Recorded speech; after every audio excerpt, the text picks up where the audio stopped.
The idea of India, that is Hindustan in medieval times. The idea of a geographical and cultural entity like India existed during the medieval period, which is attested by the use of the term Hindustan. It did not, however, carry the political and national meanings which we perceive today. People identified themselves with the smaller regions to which they belonged. Although the epic tradition and the vernacular literatures allowed people to identify themselves as belonging to a broader similar geographical entity, but any stranger who had an absolutely different appearance from the local society and culture, and those who spoke a different language were known as foreigners, that is, people belonging to some other regions. The term Hindustan came into use for the first time in medieval times.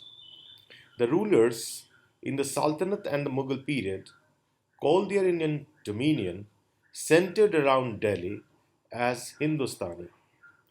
The term was used in the 13th century by a Persian scholar, Minhaj Siraj Jujani. He called the area of Punjab in Haryana and the land between the Ganga and the Yamuna as Hindustan.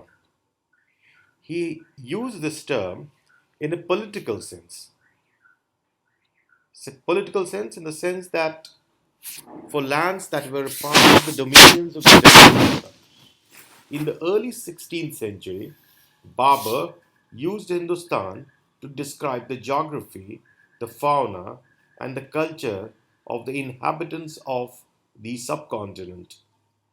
Excerpts from the Baburnama read something like this. As it mentions, Hindustan is a wonderful country. Compared with other countries, it is different world. Its mountains, rivers, jungles, and deserts, its towns, its cultivated lands, its animals, plants, its people, and their tongues, its rains and its winds, all are different. And once the water of sin is crossed, everything is in the Hindustan way. So the land, water, tree, rock, people, and horde, opinion, customs, everything is. So Hindustan was in use synonymously with India during the British Raj.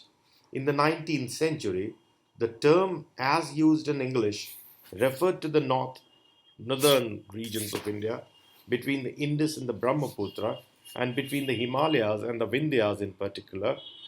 Hence the term Hindustani for Hindi Urdu language.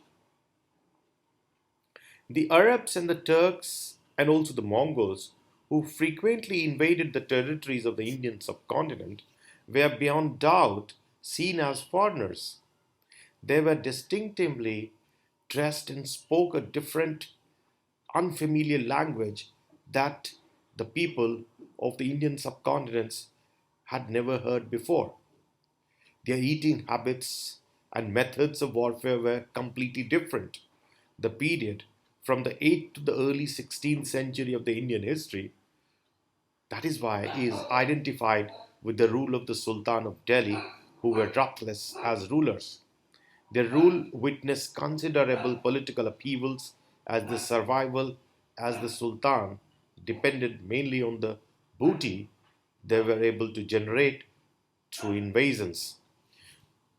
During these 800 years or so, the societies of the subcontinent stood witness to diverse changes and transformations. The Indic society was exposed to an alien Turkic culture for the first time. This steered towards a fusion of two completely distinct cultures, but also led to consolidation of Indic culture at the same time. In several regions of the country, the regions of economy reached a certain level of prosperity but was not akin to the outside world. As readers of history We need to be cognizant of the happenings that stood the test of the time in the face of political uncertainties and changes.